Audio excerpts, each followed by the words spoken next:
Today we're starting out in Sapulpa, Oklahoma, traveling down the old road. But we're not traveling down the mother road. There's another old road that passes through Sapulpa. It's US 75. Before the Beeline was built, 75 passed right through the middle of Sapulpa. Today we're going to follow Old 75 to Okmulgee and then eventually end our day at Dripping Springs State Park. So pull up a couch and come right along.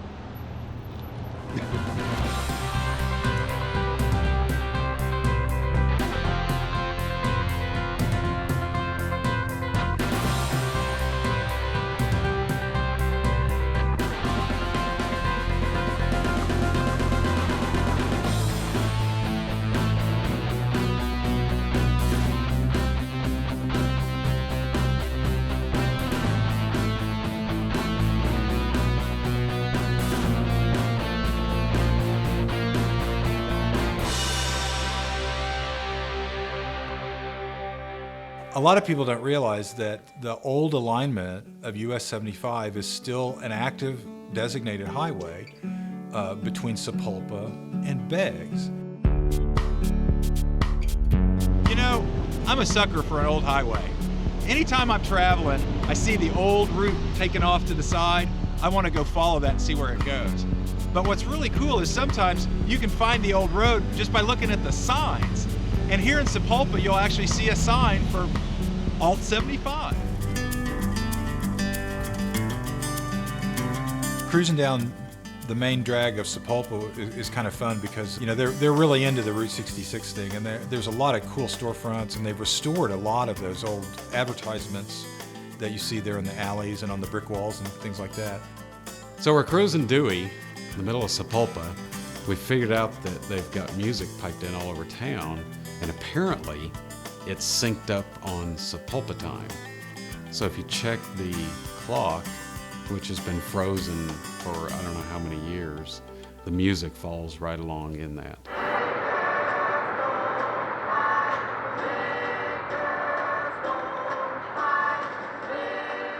I don't know if it was just off, maybe in a different time zone. Sapulpa might be in a different time zone. But we got on Old 75 and headed south from there.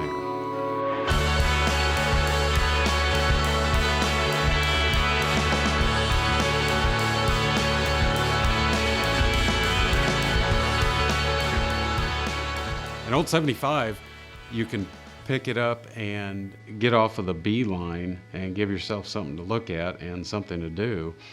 It contains all these small towns all the way down south. There's a whole lot more scenery to look at, a few little twists and turns, tree covered. A lot of people still live out there too.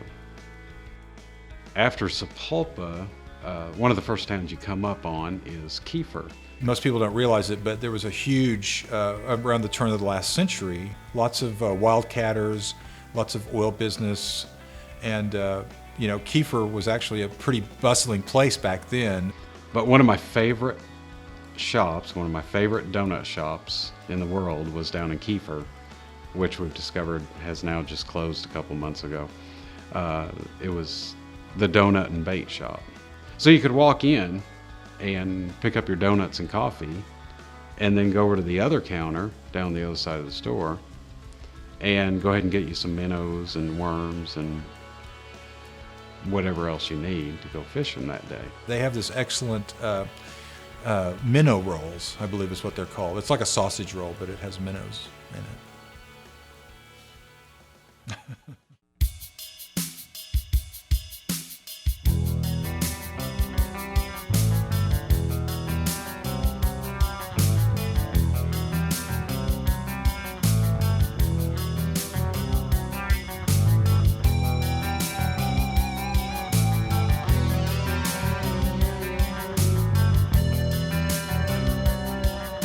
The thriving community of Mounds comes up after Kiefer. They run a lot of car shows through there, and the people in the town are quite active, so they've always got something going on. I did find out that the reason it's called Mounds is when the town was started, nearby there were mounds. And I guess, you know, it was like those, you know, mound building people from ancient times or something had buried somebody there, I don't know. Anyway, I asked around. Nobody knew where the Mounds were today, so maybe they sold them on eBay.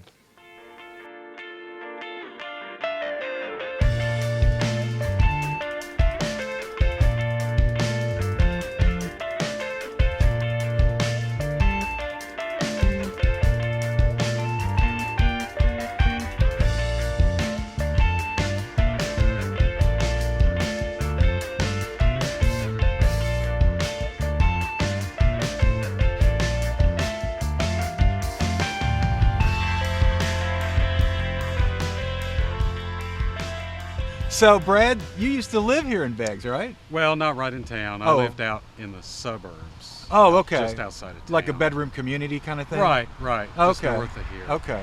So we didn't have to fight the traffic. You know, Right, you live right. in town. And I imagine. I hear about 5 o'clock. It can take like 30, 40 seconds to get across town. It's a mess.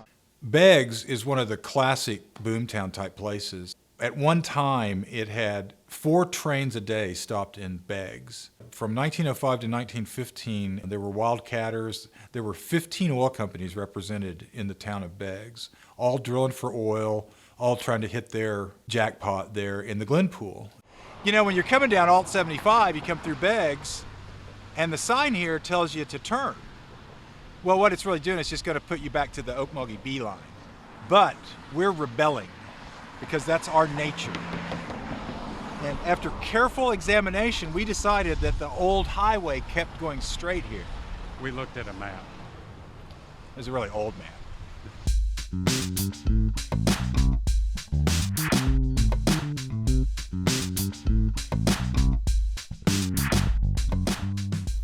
We headed out on Old 75, the unmarked but Old 75, and had to stop at Deliverance Tabernacle on the urging of our cameraman. You can hear the banjo playing from here. I think he just liked the name. I don't know if he ever took a card or wrote their address down like he was going to come back and attend services, but he had to stop and get some pictures of it.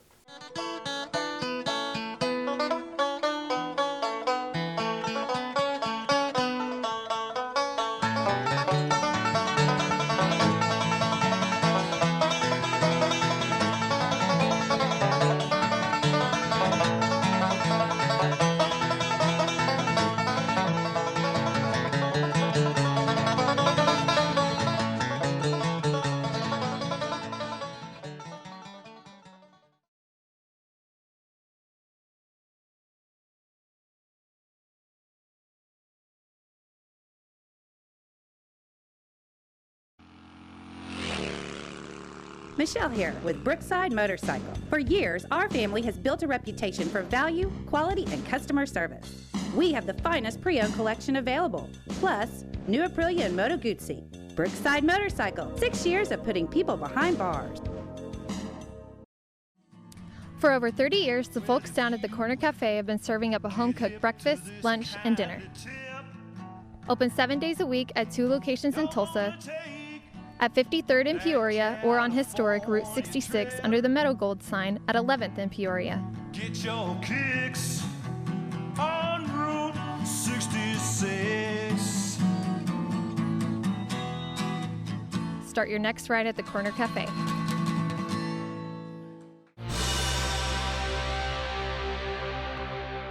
So as you're approaching Preston, that is when you find out why it all makes sense of why you're on the old 75 highway instead of the Beeline.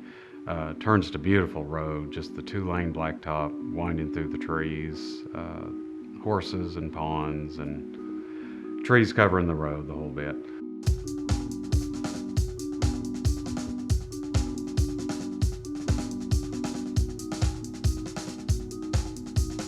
So trucking on into Okmulgee on the old road, it goes right past the old scrap metal yard and then joins up with 6th Street, which is kind of a main drag through downtown. As we're rolling down 6th Street, heading east, you come across the old town square. And since we'd been on the road all morning, we decided to go eat first. Found Ike's, and which I can highly recommend. We were down here on the square in Okmulgee, and we'd heard about Ike's Pub, so we've got to go in and try the food. Let's check it out.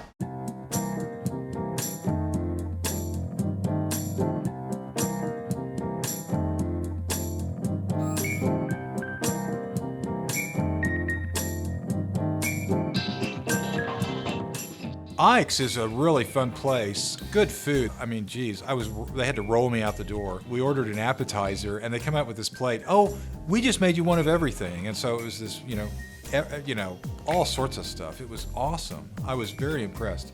We decided to kind of keep it light because, when you're traveling, a big heavy meal can really slow you down. So we decided to eat light here at Ike's today. Only one appetizer a piece. So I went with the ribs and the shrimp and the calamari. Rex, what all did you get for an appetizer? Fried breaded things. Fried breaded things. Those are good too. We met Ike, which I'm always happy there is an Ike when it's called Ike's. The guy was throwing food at us. Rex and I had more food than we could eat. I think he brought out every single thing on his menu. And to back the guy up, every single thing I tried there was great. They do everything homemade here. They everything from their salad dressing, they smoke their own meats. So I think it's a good find. Anytime we can find something like that. And it's good.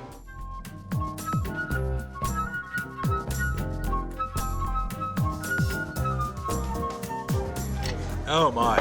Did you get full? Yeah, I think so. To Ike. May he keep cooking. And I loved it. I couldn't brag enough about it.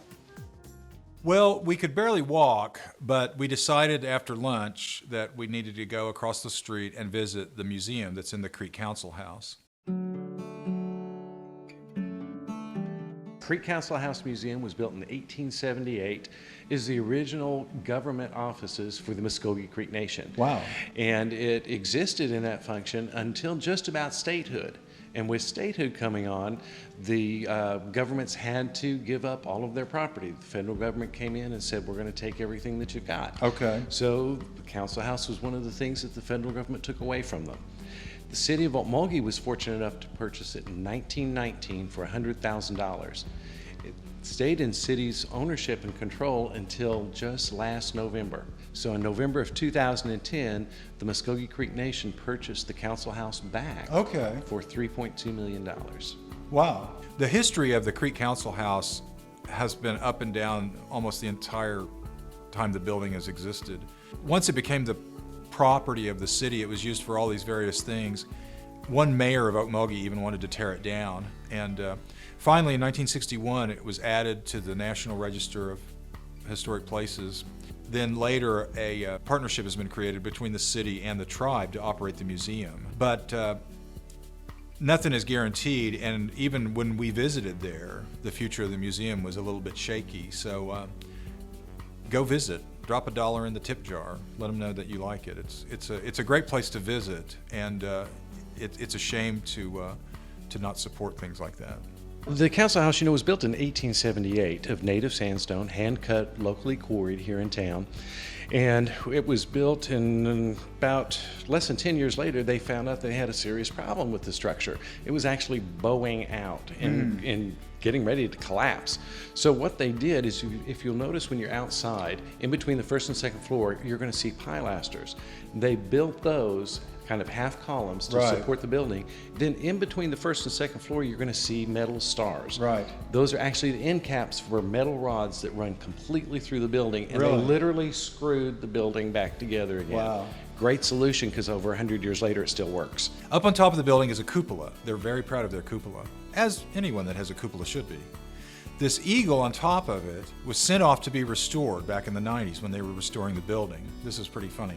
When we did the restoration in 1990, we sent the eagle off to be restored, and the guys called back and said, hey, it's done, it's finished, we're getting ready to ship it back to you. We even put the plug back in the hole for you. And it was like, wait, what do you mean? Plug back in what hole? They said, well, there was a hole in the wing, and they said, we know it's historic. There are tons of stories about who shot the hole in the wing of the eagle on top of the council house, the most famous being Belle Starr. And I said, you've got to take that plug back out of the hole because we have to leave the hole in the wing. So the hole is still in the eagle's wing today. So it's been unrestored. It's been unrestored. That's it. That's It was very been good. unrestored.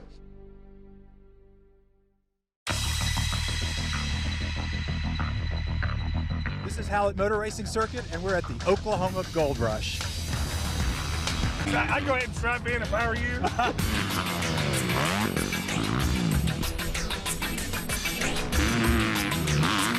So don't miss out on one of the nation's most unique races, the Oklahoma Gold Rush at Hallett Motor Racing Circuit.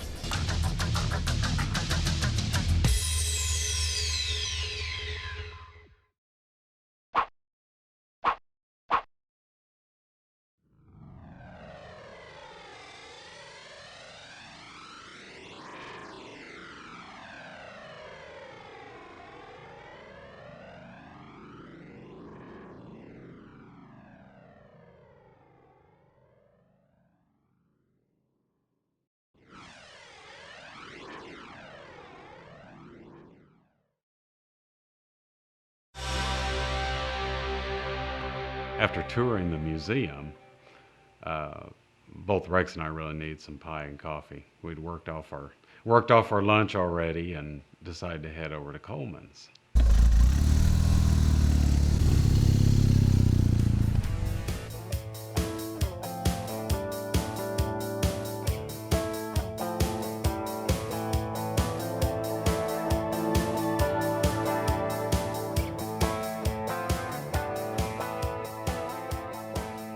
Up until about 10 years ago, there used to be a place out on 75 called Coleman's Burgers. Unfortunately, it's not there anymore.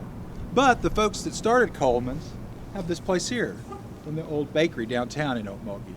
We're going to go in and see what they're doing today.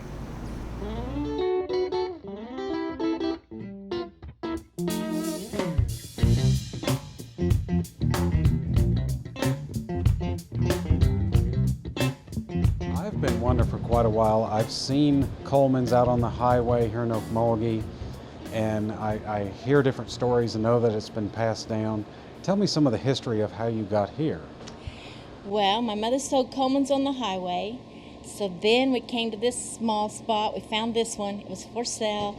My husband came home one day and he said, I bought something today. I said, what did you buy? And he said, I bought the old bakery downtown.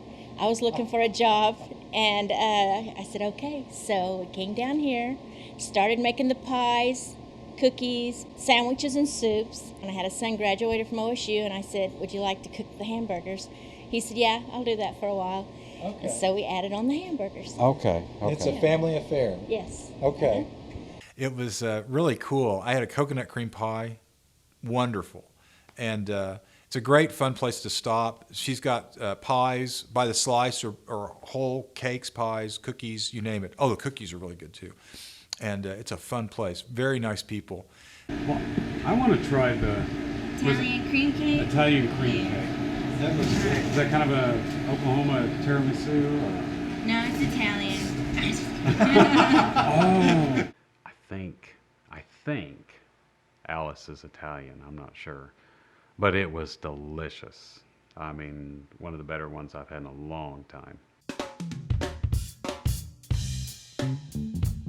And I always remember that really, really awesome, cool sign out on the Beeline for Coleman's all beef burgers. So after some intense investigations, Dad and Alice told us that the sign was over at the scrap metal yard. Which is owned by her in-laws. I love it. So we had to truck over there and play American Pickers there in the back of the old junkyard. It was awesome. There was a bunch of cool stuff sitting around.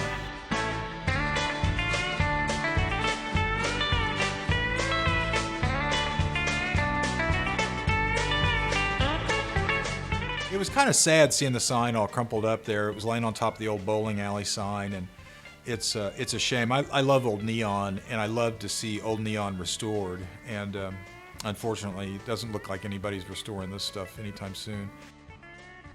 We got talking to Ott there at Holloman Iron and Metal Company, and it turned out, you know, it's a scrap metal yard, but it turned out the best part of the scrap metal yard was the stuff they hadn't scrapped. Not too far from the sign, we discovered this old 36 Dodge. Had a bunch of bullet holes in it. There wasn't a whole lot left to it. It was past its prime. And they said they kept it because that was the year that the scrap metal yard opened. So they leave it sitting there all proud right there by the entrance. It got some sentimental value, I guess. They told us they were bullet holes. I could just see old Ott out there with an ice pick, you know. Pretty boy Floyd shooting the car up. Or Ott. A couple beers and he's sitting out there firing off his gun. One of the guys kind of tipped us off that Grandma Holloman, who still works there every day, she's in her 90s, has a whole building full of all this these random things that she's collected over through the years. There was all sorts of stuff back there. There was like this toy tank and old cigarette machines and some really cool stuff. You name it, it was back there.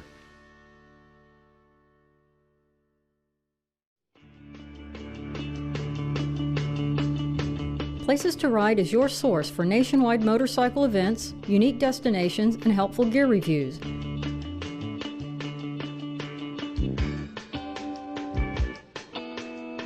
No matter what you ride, find your ride at placestoride.com.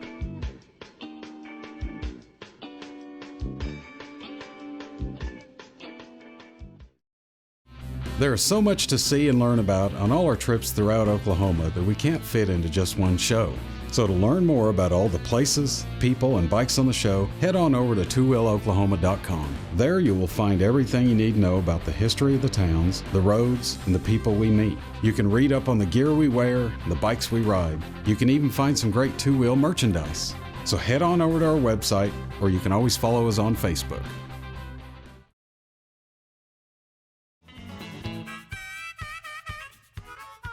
We decided that since we were in Okmulgee, we were close enough to Okmulgee State Park and Dripping Springs that we really needed to go pay a visit. So we headed out west on Oklahoma State Highway 56. And there's a track that winds in and out of my mind, and it runs a lot like my life. The mountains are steep and the valleys are deep, but sometimes a train ride's all right. It's a pretty cool little park there that's now a state park. It was originally, when it was opened in 1927, the lake and the park was a city park. And it was an earthen dam that almost collapsed. And the WPA came in and rebuilt it. And you see the stone spillway today.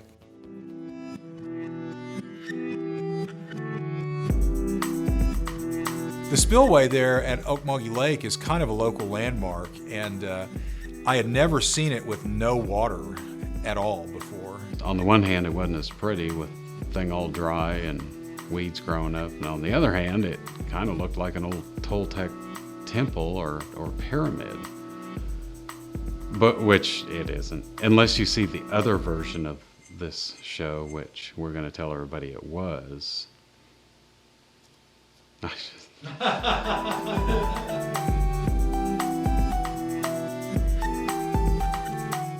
Ancient ruins. Wonder what it says. Class of 1980 something.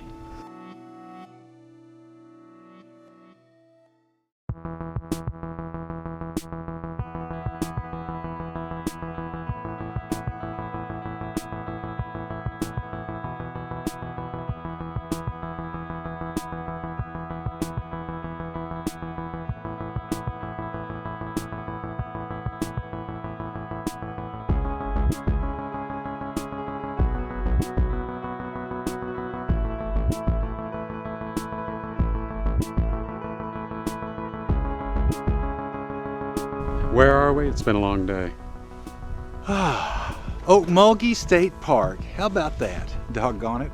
This is sort of like the Twin Cities in a way. It's the twin parks. You got Okmulgee Lake, Okmulgee State Park, and you've got Dripping Springs State Park. And I'll be darned if I can tell what the heck the difference is, because you drive along the road here and it seems like it's all the same part. Yeah, I thought I was missing something. Didn't know where The where one started and stopped, line, and yeah. What time zone is Dripping Springs in? The road does get worse a little up here, so. One of the really cool things about Okmulgee Lake is there's the ruins of an old dance hall, believe it or not. It was kind of like a night spot that burnt down or closed or something like back in the long time ago. Let's go take a look.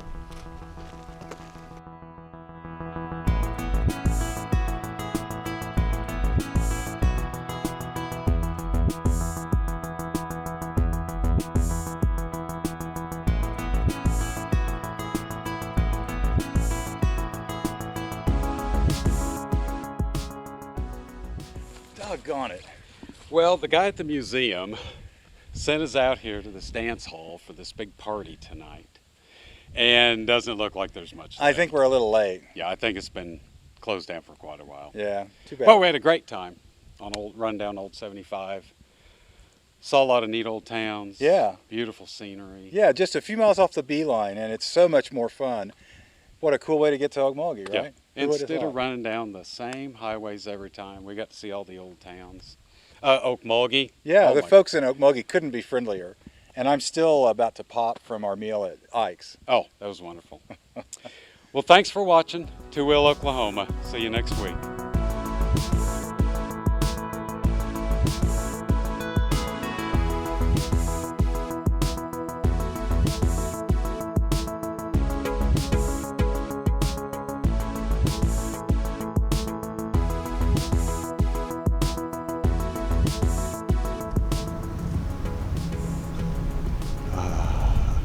Rex's creaky bones are messing up my audio. Our ultimate goal, Okmulgee Lake. You know, it's actually faster taking the long route. This is what we in the biz call a big giant thing on a trailer. I hate to get too technical, but Oh wow, look at that BGTOT. yeah, I'll be yeah. damned. I was Oh, just God. telling them about it. It wasn't that bad. It just wasn't that good. Debbie Downer says, I think I'm gonna cry, Paul. Oh yeah, yeah. I want to see that. I'm in focus. I'm out of focus. I'm in focus. There we go. I'm morally opposed to the word cupola. It turned out the most interesting part of the scrap metal yard was what they had not scrapped, including the sign. That was really lame. I'm removing card rapidly. There's Mounds and Freedom Mounds, or as we like to call it, Liberty Mounds.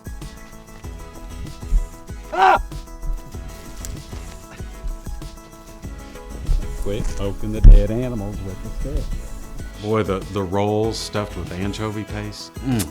Boy, those are good. Put up a basketball goal. Shoot far.